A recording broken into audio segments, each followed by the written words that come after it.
Hello and welcome along to the Property Academy podcast. I'm your host, Ed McKnight. And I'm Andrew Nicholl. And today on the show, it is once again Data Day. We have new data coming out from the Real Estate Institute of New Zealand. And what that means is we can give you an update on how the last month has gone in terms of property and in terms of the housing market. And there is a lot moving and a lot that is different from a stock standard month or a stock standard housing market. So Andrew, walk us through those headline figures from the report. Okay, so let's talk about prices first of all. So prices are up 2.4% this month based on the house price index. So remember, we've spoken about this in the past.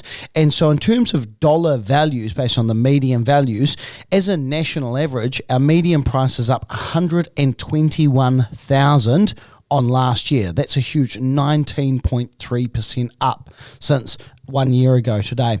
And when we look at the national median, it's up 4,000 on last month. And so 11 of the regions at the moment have got rising house prices, which is pretty exciting.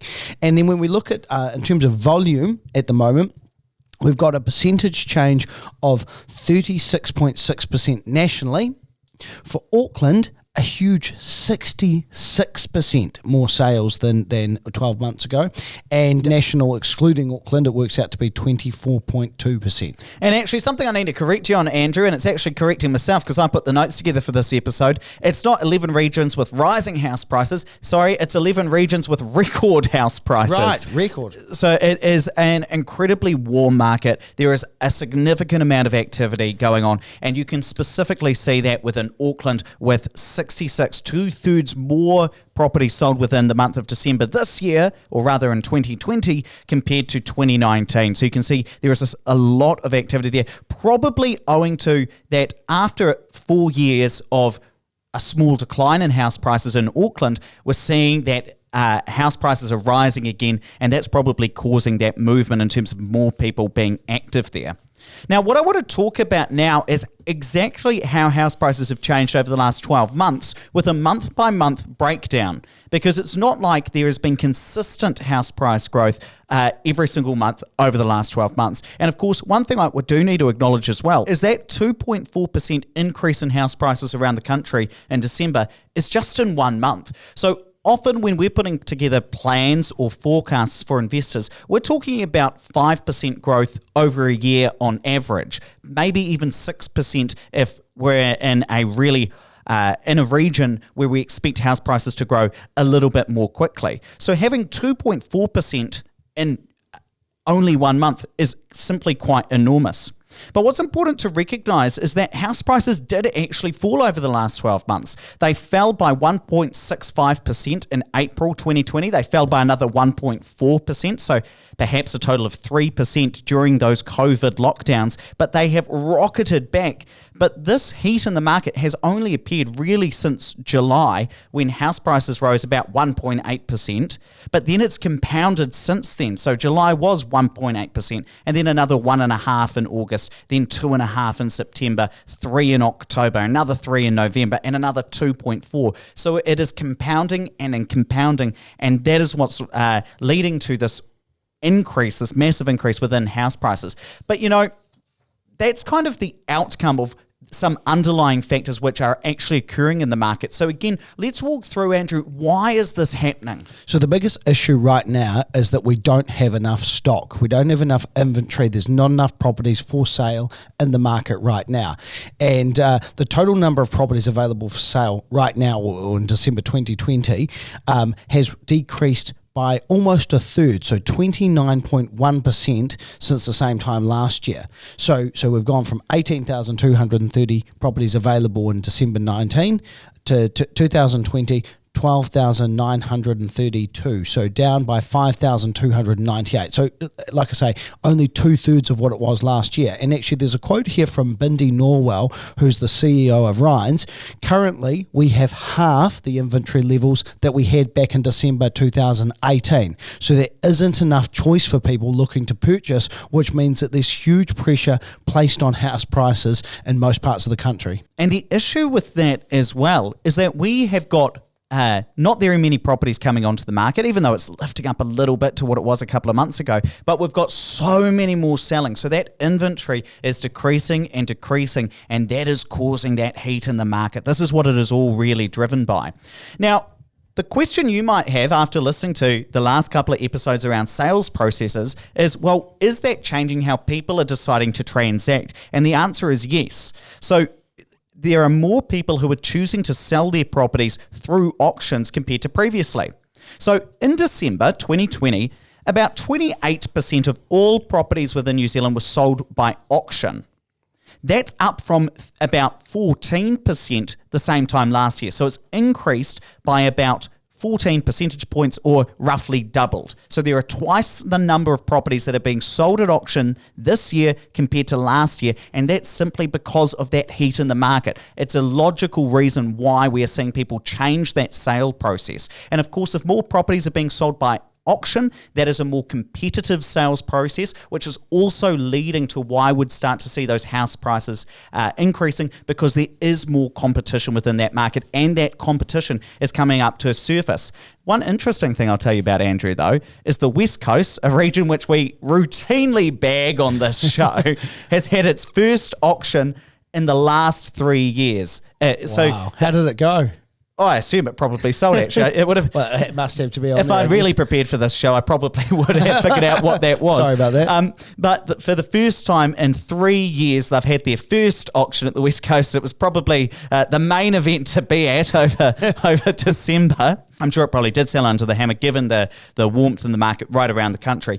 Now, of course, this is probably causing some emotional responses as well, especially if we're seeing more properties going to auction. And so we are seeing more fear of missing out. Now, remember, Tony Alexander, friend of the show and New Zealand's favourite economist, or at least our favourite economist, releases a report in conjunction with the Real Estate Institute of New Zealand, where they've surveyed registered real estate agents from around the country. Now, you do need to take the data that we're about to share with a little bit of a grain of salt, because it's not necessarily what people are actually feeling, it's what real estate agents are reporting that they're hearing and seeing.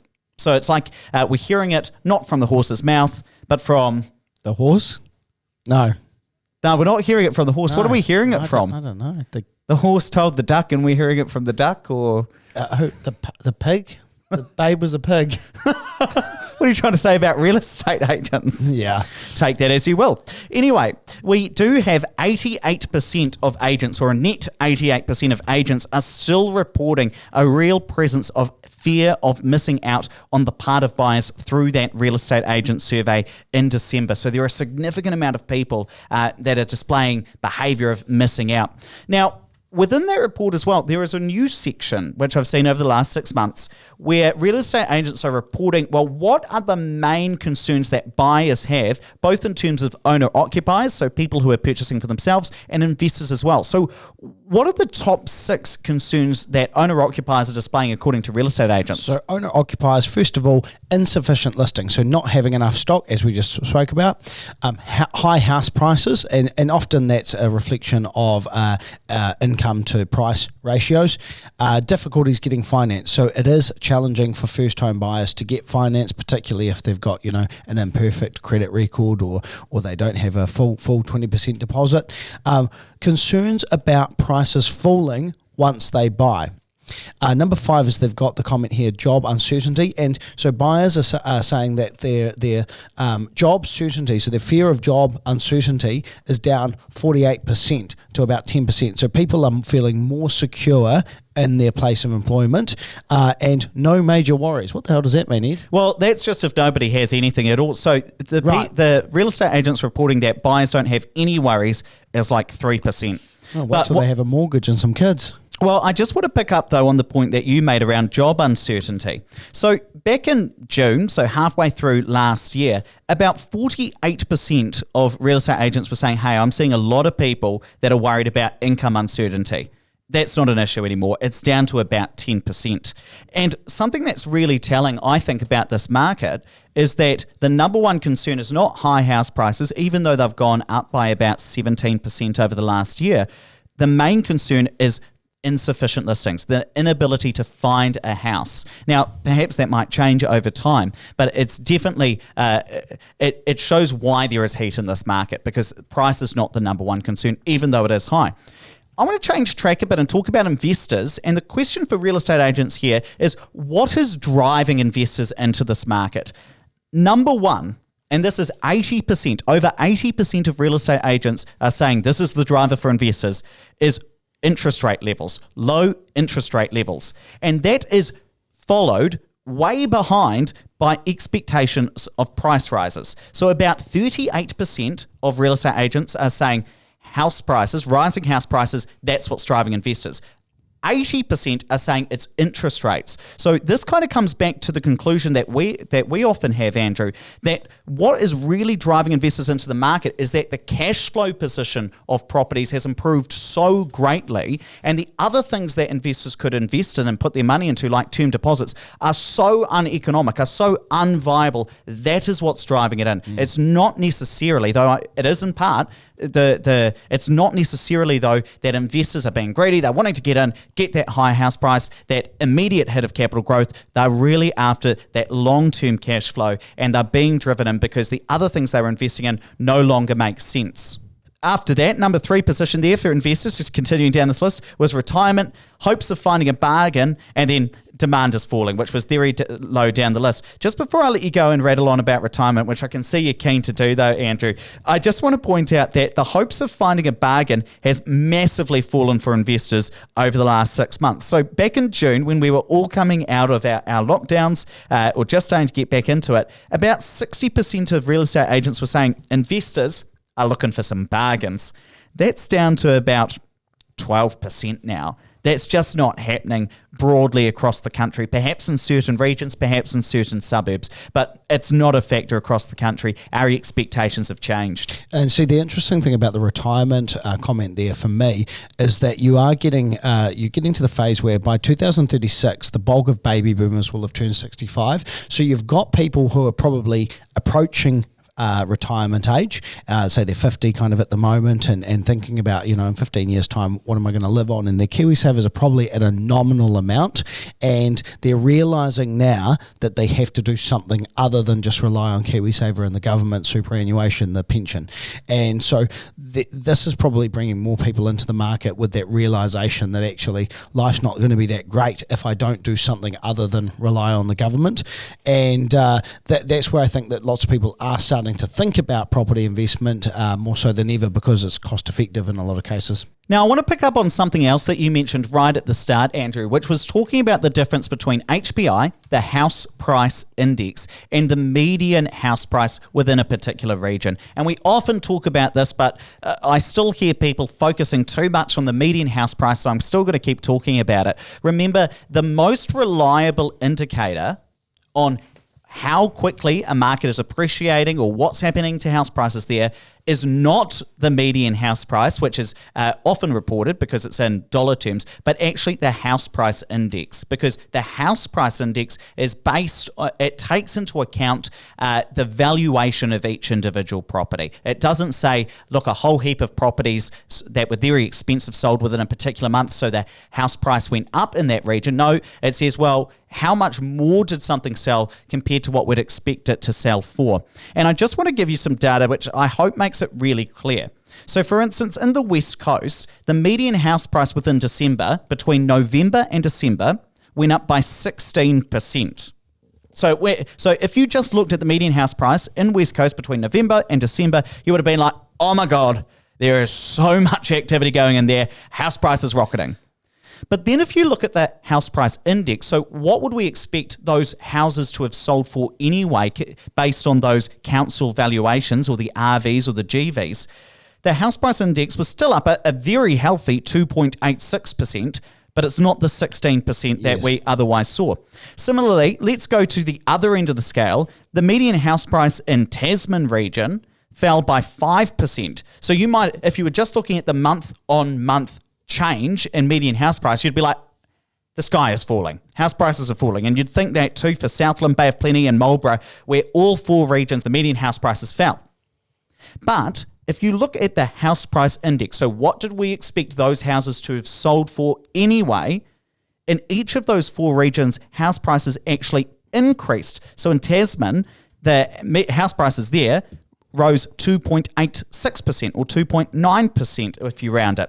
So house prices there actually increased rather than decreased, which you may have thought if you were just looking at the median. And I think it's really important to see how far off the median house price change is compared to HPI. Now, the reason I say this is because most people, when they're putting together their Instagram posts or posting on Facebook, and I see a lot of it, they quickly take a snapshot of or a screenshot of the map and just post that to Instagram. Not a good indicator of how the market is moving. You've actually got to get access to this data and either pay quite a bit of money in order to get access, or certain companies like us, we get it as part of our membership with the Real Estate Institute of New Zealand. So we're always very careful when we're putting together our posts and the data around this that we are talking about the more reliable indicator of how the housing market is moving, rather than something that's much easier and probably more salacious to post. Yes, and certainly I just remember over the Christmas break reading on the Property Investors Chat forum that someone had asked the question, if you've got $550,000 and you want to invest, where should I be investing? And someone put the West Coast, and it was kind of around these figures that was the basis for their suggestion for investment, which, again, if you actually boil it down and get to the devil in the detail, you realise, okay, probably not the best place to invest. Well, it'd be similar if somebody went through the 70-page REINZ report looking at each individual district. Now, you could probably, and I don't have it right in front of me at this moment, but it would be very easy to look at somewhere like a Buller district in the West Coast, or any of the small regions, a Gore in Southland, specific parts of Gisborne, and find places where not a lot of houses get sold anyway, and then if a couple of really expensive houses get sold, pulls that median house price up, people might think that's where house prices are rising. No, we've got to look at better detail. We've got to look at better data. And look, I've got some other visualizations, which I've got it on my list to create this year, so that we can have that ongoing tracking, so that we can actually put that data in your hands and say, hey, it's not just for us to be able to figure it out. Let's give you guys the data so you can see it, work through it yourself, and make some of those decisions based on what we would consider to be much more accurate data, and data that gives you a much better representation of what's happening in the market. Hey, let's wrap it up there, but please don't forget to rate, review, and subscribe to the podcast. It really does help us get the message out to more people. And hey, if you'd like to learn more about property with Andrew and I, why not check out our Property Academy video course? This is a 19-lesson course where Andrew sits down with his laptop, walks you through some cash flows, shows you some properties that he's bought in 2020 and the reasons why, and teaches you the fundamentals of property investment. Now, I'm going to drop a link to that in the show notes, so just tap or swipe over the cover art. It'll be in there. Or just go to opuspartners.co.nz. You'll find the Property Academy video course on there.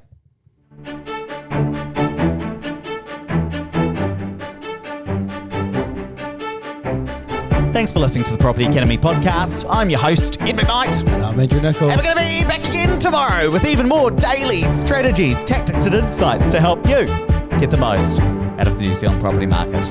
Until next time.